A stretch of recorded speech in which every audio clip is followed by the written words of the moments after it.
Hello, and welcome to Breast Cancer Conversations, a podcast brought to you by SurvivingBreastCancer.org. I am Laura Carfing, breast cancer survivor and founder of SurvivingBreastCancer.org, a nonprofit organization providing community, education, and resources to empower those diagnosed with breast cancer and their caregivers from day one and beyond. Today on Breast Cancer Conversations, you are going to be hearing from myself and William. We were actually streaming a live Facebook webinar, kind of just connecting with our community, and decided to record it. It's something I want to do a little bit more frequently to give you, our listeners, more insight into kind of behind the scenes and what's going on from our perspective, mine and William's, as we are continuing to innovate and create new programming for SurvivingBreastCancer.org. In this particular episode, we gear up for what's going to be taking place down at San Antonio Breast Cancer Symposium. We share about the hot topics that we're most excited about, our very full jam-packed schedules between exhibiting, poster sessions, and concurrent sessions, plenary speeches, dinners, etc., and all the good stuff that's taking place. So we hope you enjoy this episode. Before we get started, if you are new to listening to Breast Cancer Conversations, I want to welcome you. I am so glad you're here. And I want to make sure that you also head over to survivingbreastcancer.org/events. So that way you can engage with us in a variety of ways. We host weekly support groups for all stages, inflammatory breast cancer and metastatic breast cancer. We have a variety of programs throughout the week, from creative writing, expressive writing, art therapy classes. We have our breast cancer book club where we read books that have absolutely nothing to do with breast cancer. And we are recruiting actually right now for our second cohort of Encourage and Empower. It is being led by Gloria Schoon, and it is for anyone who's been diagnosed with breast cancer and in their first year of a diagnosis. So this way we can bring the community together with similar experiences of what you're going through in those first 12 months. All of this information is on our website, survivingbreastcancer.org/events. I also want to give a shout out to all of our amazing donors, because this work would not be done without your continual contributions, your support. I really appreciate it. Whether you want to go over to our website and hit donate now to keep all of our programs and services 100% free for our community, that is one way of contributing. And if you're not into donating that way, no problem. You can also show your support by selecting survivingbreastcancer.org as your charity when you shop Amazon Smile. And even on Amazon Smile, you can look for our wish list, and we have a variety of items that we are looking for so we can populate our breast cancer Hope Always care packages that we send out to those diagnosed with breast cancer. So many ways to get involved. If you're looking for volunteering, getting involved with our organization, feel free to reach out to me, Laura at survivingbreastcancer.org. Welcome to the conversation. We haven't come on live in quite some time. Actually, I'm not sure if ever, but it's something that I think we should be doing a little bit more frequently to keep you, our members and our listeners and community members, just engaged with everything that we're doing. So for those of you who don't know, I'm Laura Carfing. I'm here with William LaFurrier. And we are the co-founders of SurvivingBreastCancer.org, a 501c3 nonprofit providing education, information, resources, community, really the gamut for anyone diagnosed with breast cancer, their families, and their caregivers. So today, this is actually kind of exciting. It's Saturday. As you can see in the back window, it's already dark out. I'm totally not into that right now. It's Moscow gray. Moscow gray. We are gearing up to go to the San Antonio Breast Cancer Symposium, SABCS. We are leaving on Monday. We're going to be exhibiting in the exhibit hall there. So if anyone is going to be live in San Antonio at the conference, definitely stop by our booth 433. But then not just exhibiting, we're actually going to be attending a variety of workshops and sessions. Oh, cheers. Yeah, we are no shame here. We got our white wine and our beer. Cheers to all of you watching. And we're just getting really excited. We have to pack. We're bringing a lot of stuff because we're exhibiting. I think I'm up to several suitcases already. William, I think you tried to convince me to bring a carry-on for all of my clothes. I'm that's just not happening. I need never a full-size carry-on. And obviously different wardrobe changes because you know how we roll. So I want to encourage anyone too, if you're watching and listening, if you have questions, shout out to Val. Oh my God, love you. Okay. But if you have any questions about breast cancer or things that you would like us to engage with when we're in San Antonio, put questions in the chat. We're going to be watching and moderating this live for this quick recording. But I think we're just really excited. And this is the first time you are going to the conference, right? Yeah, I've made a couple of the other conferences, Philly, LBBC, and then Vegas a few times for the NCOBC, as well as ASCO in Chicago. I'm really excited. I think, though, that we should start this off with kind of a review of where we're at SBC.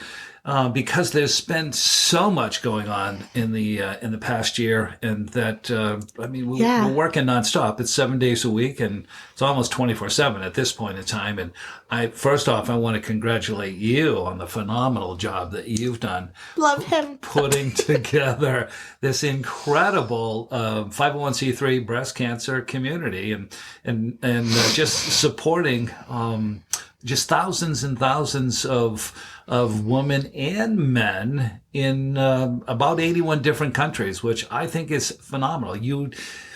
6 years ago, when you were putting this together with me and your dad and a few other special guests, we had no idea that we'd be listened to and we'd be on the receiving end of search engines from 81 different countries. So the podcast certainly went out and beat us to these countries.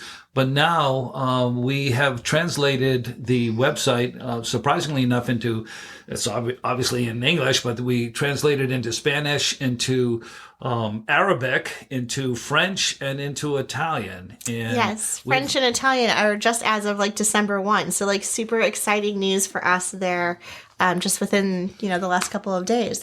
That's gone live. So and we're on 6 continents. We're researched on 6 continents, and we use it as a valued resource. And we continue to reach out to the various members, and there are literally tens of thousands of people that visit with us, that speak to us, that send greetings and send corrections, or send blogs or stories, poems and whatnot, so that we can continue to carry the message to help and assist, emotionally support breast cancer survivors worldwide.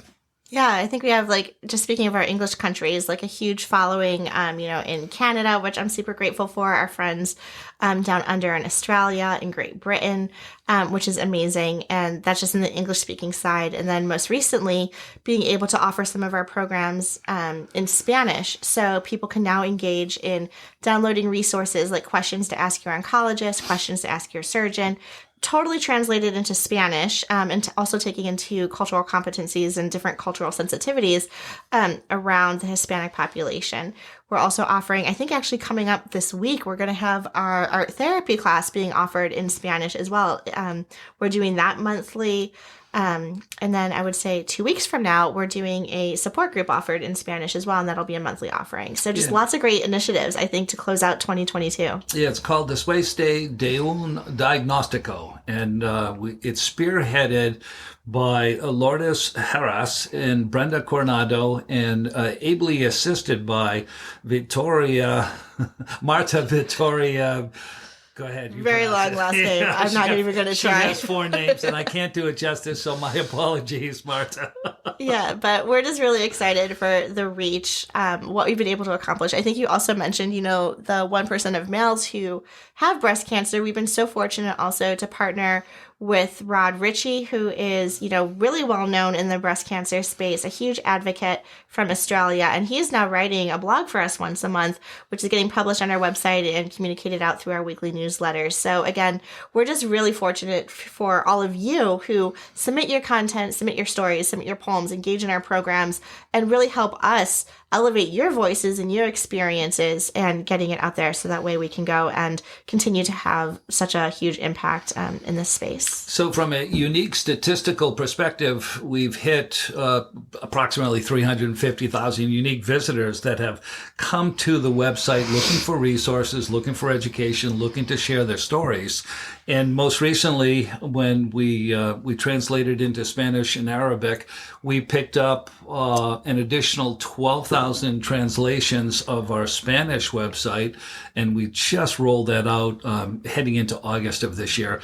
And but we're advertising that, and we've picked up an additional 5,000 Arabic translations, and now we just rolled out the French and Italian basically yesterday, and we've already had 500 translations in Italian and some 200 translations in French. Now, French is spoken in 29 different countries as the primary language, and an additional 11 countries that is a secondary language, which is pretty phenomenal. A lot of Africa, a lot of the Mideast, some Asian countries, etc., and we're very, very happy about that. We're looking to watch that grow organically. We're looking for partners in French-speaking countries, in Arabic-speaking countries, and in Italian.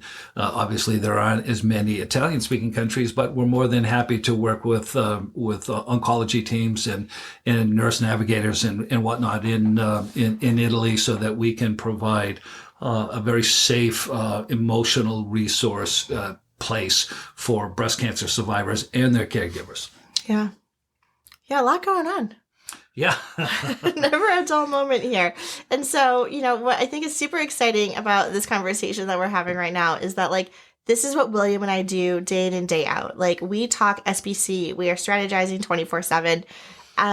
We have dinner together and we're talking about SBC, how we can have an impact, how we can reach more people.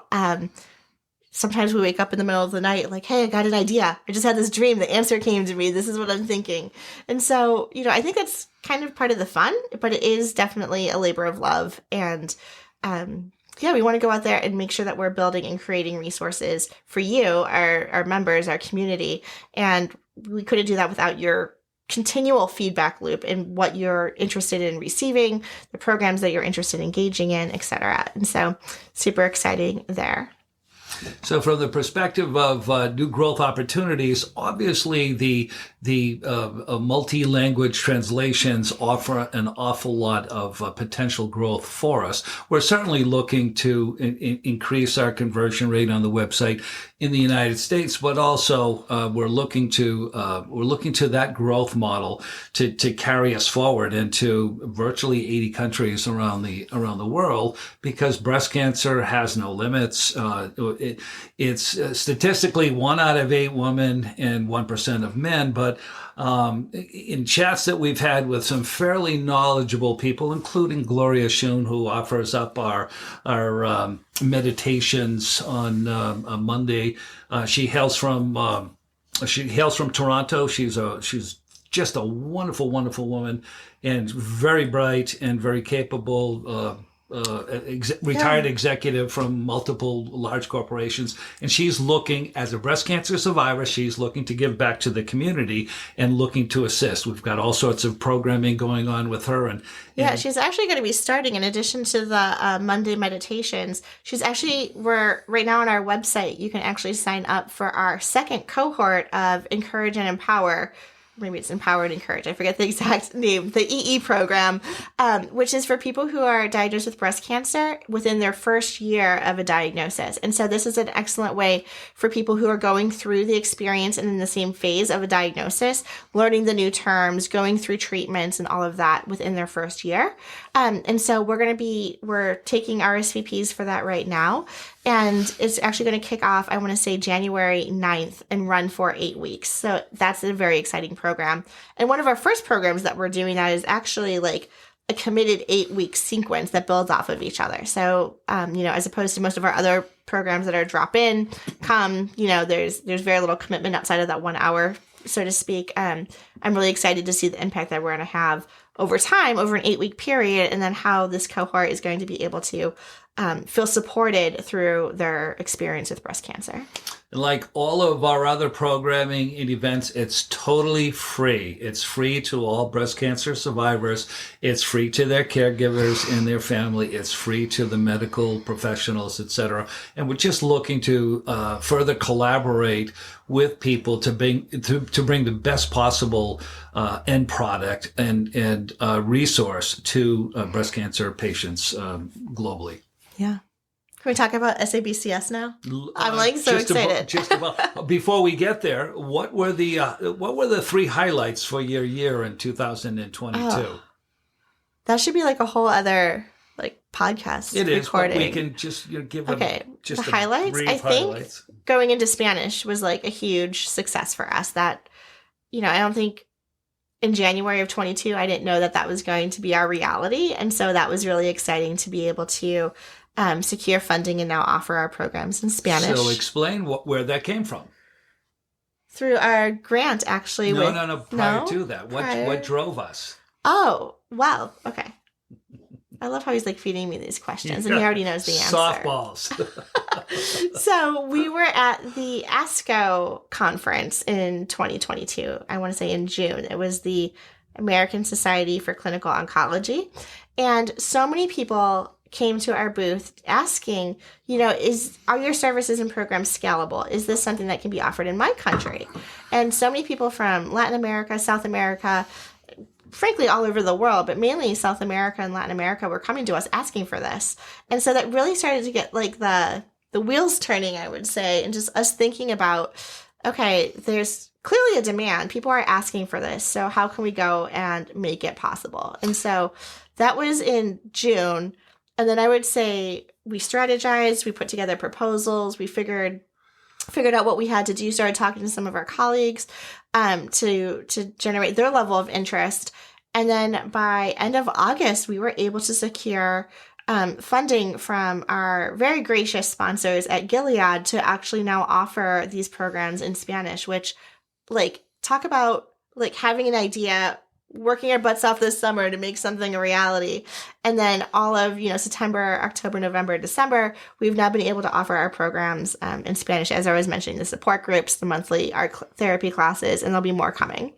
So what's real interesting, and we just put together a blog with regards to breast cancer in the Hispanic community, and there's an awful lot of statistical relevancy with regards to cultural issues that the Hispanic women are undergoing, and most typically they keep it a little bit too close to the vest, and they're not getting ahead of where they need to be with regards to screening and with regards to self breast examinations and whatnot. And what we're finding is that statistically, there's even though there are fewer Hispanic women who are diagnosed with breast cancer, by virtue of the fact that they're slower to get their screening for whatever reason, it might be economic, might be cultural, might be religious, who knows.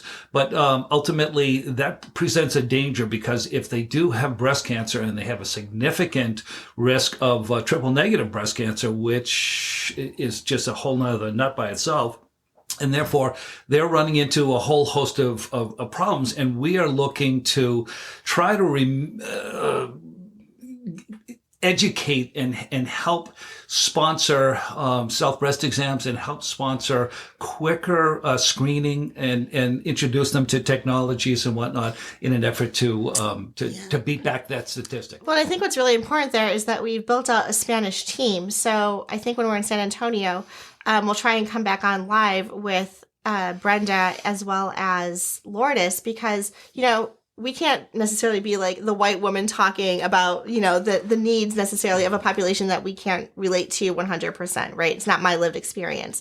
But I think having, people who speak and look and act and understand the culture, sharing this information is really at the nut and bolts, I would say, of, the impact that we're able to have that way. And so I'm really excited about that. So we felt that it was an epiphany to have these discussions with these international oncology teams, et cetera. And there were about 30,000 in attendance at Chicago at the McCormick Place downtown.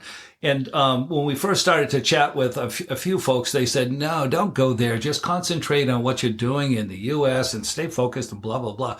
And then all of a sudden, one of our favorite survivors who's been traveling all over the world when she was diagnosed, she's in Mexico, and she gets in touch with Laura and says, there is nothing down here to support breast cancer, the breast cancer community. And so talk about an epiphany that it just really struck home. The stars are really aligning, right? Like a dear advocate friend of ours was in Mexico. We had some people already in our community who were fluent in Spanish and really interested in this initiative. So we made it happen. So that's cheers to us. I think that should be a salute. A cheers, salute. So that's the first highlight of the year. What's your second? Oh gosh. Can we just stick with one for now? No, let's go at least two. At least two. Oh my God. I got to think. I wasn't prepared. All right. For the reflection on the things that I'm most proud of this past year. Well, I'll take the next one, and the third one is actually the retreat. But the second one was having all these volunteers and all of these consultants coming in working for us. We're doing expressive writing, we're doing artist therapy, we're doing Zumba classes, we're doing yoga, we're doing meditations, etc. All in support of ameliorating the emotional impact of breast cancer. And so from that perspective, it was a phenomenally successful year and stressed the hell out of Laura. But I love it. I think it's incredible. And just to be a part of an organization that is counted on by so many and in so many different countries. So I'll let you chat about your wonderful retreat up in Waterville Valley. Yes. I don't know why. I think when I started an organization, I was like, we need to somehow bring people together in person for a retreat. And I'm not thinking huge numbers either. Our retreat was very tailored and high touch with high impact. So my sweet spot was somewhere between 15 to 18 people max for a what was it? I think it was 3 nights, 4 days over a long weekend, a Friday through a Monday retreat. And it was for all stages. And we got to meet each other in person, which I think was super impactful. Just especially coming out of COVID, right? We've been on the Zooms, we've been virtually connecting with each other. We've been in different groups online, private Facebook groups, private SBC groups, etc. But then to see someone that you've been connecting with all year in person, I think was really powerful. We also brought in our art therapist instructor, as well as Thomas Dooley, who does our expressive writing classes. And so we had all of these programs woven into our 3-day retreat. It was in the beautiful White Mountains of New Hampshire, so we were in nature. We were looking at beautiful sunsets over the rolling hills. William, I have to give a huge shout out to, did all of the cooking. Breakfast, lunch, and dinner times 3 meals a day across 15 to 18 people across 4 days. I think that was huge. That was a heavy lift. Exhausting. Amazing food, healthy, nutritious, comforting. And delicious. And so, it's something that we're looking to do in the future. And probably something, if you know of any funders out there, we are looking for funding so that we can host these retreats more. Again, like I said, I think the impact is on that intimacy of, 15 to 18 people where people can really get to know each other. We're not trying to scale in the terms of bringing 50 people together for a retreat, but rather host multiple retreats throughout the year with these small numbers so that people can really connect. I think we're thinking about places like Sedona in Arizona, potentially Colorado, obviously Estes Park. Yeah. So really just beautiful places for healing and bringing the community together as well. So that's, I think, one thing that we've done in 2022, but something that's also on the horizon as we grow into 23. So it was so incredibly successful. And one of the things that we'd really like to do would be to do one of these every quarter. And in order to do it, cost us about $25,000. In order to do that, we would like to secure a very large house, either on the ocean, at a lake, in the mountains, some place where we can get people away from the madding crowd and just get into a therapeutic a weekend for healing. And so we're looking for people. If you're out there and you know somebody that would like to donate a house to us for a weekend for 12 to 15 survivors, that would be absolutely wonderful. And in addition to that, because what we have seen over the past, we've been nonstop working with various groups, et cetera, and we've taken part of several bucket list campaigns, and one of the campaigns was zip lining, and another campaign was whitewater rafting and hiking, etc.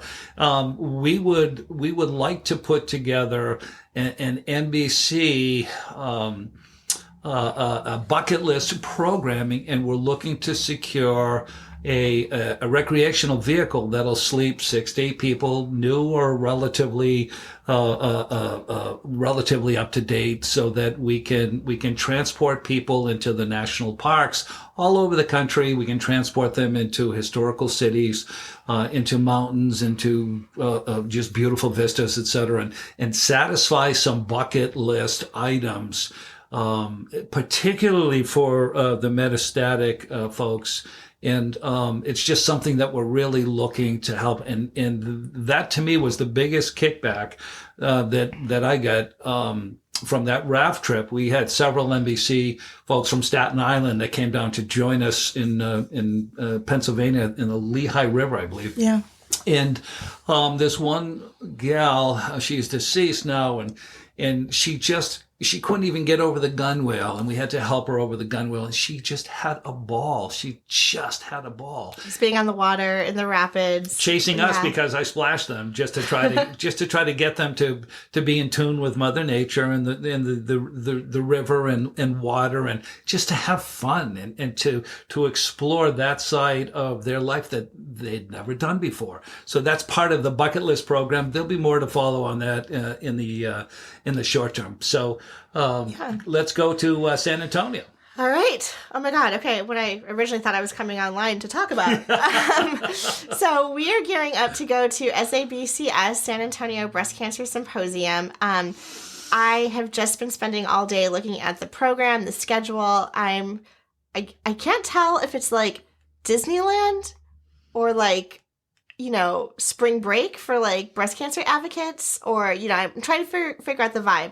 This will be my third time going, and I feel overwhelmed, but in a positive way. It's the largest breast cancer conference in the world, I believe. It's going to attract roughly 10,000 oncologists, radiologists, surgeons, breast cancer advocates, pharma, industry, medical, etc., from all over the world. Coming into San Antonio. They host it every year. I think this is their 43rd, 45th year of hosting the conference. It's always the first week of December, and it's specific to breast cancer. So unlike ASCO, which I also really appreciated, which was for all oncology, this is particular to breast cancer. So it's really like niching down into everything that we need to know. It's also an opportunity for all of the researchers and medical professionals to literally showcase and highlight the results that they're finding from all of their clinical trials. It's literally like the place to be to find out what's happening in breast cancer. And when we all come back to, back to reality after the conference that Monday, things that we learn from that conference is going to go into practice in the clinical setting, which I just find like the most exciting. So just to highlight what goes on in San Antonio, when Laura was diagnosed, we had this incredible oncologist, Jack Urban, who has deceased and left us. He was a brain cancer patient as well, but he would attend these sessions in San Antonio, and he would sit down with us to discuss the most recent scientific developments. And as we are quick to point out, the science is far ahead of the standard of care. And the two have to meet up as quickly as possible in order to save as many people as possible from the deleterious effects of cancer. So a credit to Jack. He was just a phenomenal oncologist, and his standard of care was beyond the pale. I have to give a shout out to our team because we are going to have people live tweeting through the virtual sessions as well. So if you follow us on Twitter, SBC_ORG, we are going to be going to a variety of sessions and live tweeting there as well. And at the end of every session, posting a recap of the day. So that way you guys can kind of feel like you're there with us and engage with us that way. So that'll be on Twitter, which is SBC_ORG. All right, but like some of the things I think I was talking about that I'm so excited about is even though they are concurrent sessions, and I was kind of stressing myself out a little bit earlier, trying to put together my schedule over the next couple of days. Some of the topics that I'm going to be going to are around this new concept of HER2 low. So what came out of ASCO, and that has been continuing in the conversation, has been if you are, it's not quite black and white. So, you could be HER2 positive and you could also be HER2 negative. And what they're discovering is that there's actually this HER2 low where you might have a percentage of your breast cancer that is showing some small percentage of HER2 positive characteristics. And that is going to open the gate for a whole bunch of people who typically fall into the triple negative space.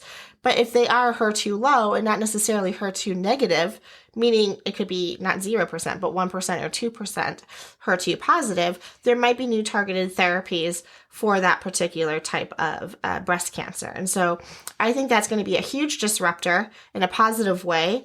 I think there's going to be one of the sessions I'm going to is actually called Controversies in Breast Cancer, and we're going to be talking about that. Understanding, what the treatment now is going to look like for someone who's diagnosed, ERPR negative and then HER2 low. What is that going to look like? Secondly, I'm also really interested in some additional hot topics and controversies around endocrine therapy. So for the longest time, people have been prescribed endocrine therapy for approximately 5 years. And then I would say like even 2 years ago, the pendulum swung and it was saying, okay, if you are premenopausal or depending on your age or all of these other characteristics, it might behoove you to stay on tamoxifen or an aromatase inhibitor for up to 10 years. And now studies are starting to come out, well, what is the benefit between 7 and 10 years on endocrine therapy? And is it actually beneficial to stay on something for 10 years, or does the patient get the maximum benefit at year 7 or year 8? And so I'm going to be attending some sessions on endocrine therapy and kind of figuring out what the new data is showing and what that translates to in terms of the conversations we can feel empowered with to go and talk to our oncologist about whether you're on an AI or tamoxifen, and kind of mapping out that kind of personalized plan based on your particular tumor characteristics, grade of cancer, stage of cancer, etc. So I'm really excited for kind of all of those topics. I'm in a situation actually where I'm approaching my 5-year mark on an aromatase inhibitor. I know, super exciting, but then it also kind of opens this door of like what happens next. So I'm definitely personally interested in some of those topics. We're also going to see a lot of topics on health equity. And I think this is going to be a huge trend and something that is going to be at the forefront of what everyone is talking about. There's going to be some excellent medical professionals moderating panels alongside patient advocates. So I think having both the medical and the patient advocacy forum on stage talking about this is also going to be another huge opportunity. So those are some of the topics that I'm most interested in. I think we're booked from like 9 in the morning until like 9 at night. It's going to be a little overwhelming, but I do hope that we can come back on to our Facebook page and also give live updates. Like at the end, and just, you're going to see us tired, but you're also going to see us super enthusiastic, sharing what we're finding out from the conference. So I do hope you continue to engage with us. So two of the biggest takeaways from Chicago's ASCO conference had to do with the Enhertu medicine, and that was with regards to providing an additional 6 months time to MBC patients who have gone through all of their various lines, and there wasn't a lot of hope at the end of the tunnel. And even though it was only 6 months on average, that's still 6 more months in which to offer hope to our metastatic community. I'm also very interested. The other item that was so hugely popular in Chicago at ASCO was the circulating tumor cells, the CTC, and yes, our scientists that we're working with over here in Cambridge are leading components and very interested in the topic, and so are we. As the science gets better and better, they will ultimately be able to, they can diagnose it, but they can't seem to resolve certain issues with regards to that. And as the science gets better and better, I think that we're going to see some incredible advances on the medicinal side. Yeah, we've signed up for a couple talks and dinners. One specifically around molecular imaging. So how people can go through different scans and the different agents that are used for, identifying some of these circulating tumor cells, and using that either instead of or in conjunction with biopsy. So for example, if your tumor is in a very hard place that's hard to biopsy, perhaps some of these molecular images, tests and scans can provide more insight for your oncologist to help make informed treatment decisions. So super cutting edge, really exciting. Much like Seriana. Yeah, and full disclosure, we don't have a medical background. We're not giving medical advice. We're just kind of trying to the best of our ability provide in understandable terms our understanding of what's taking place in the industry. This will also help us inform future podcasts. And so one of the other things that we're excited about is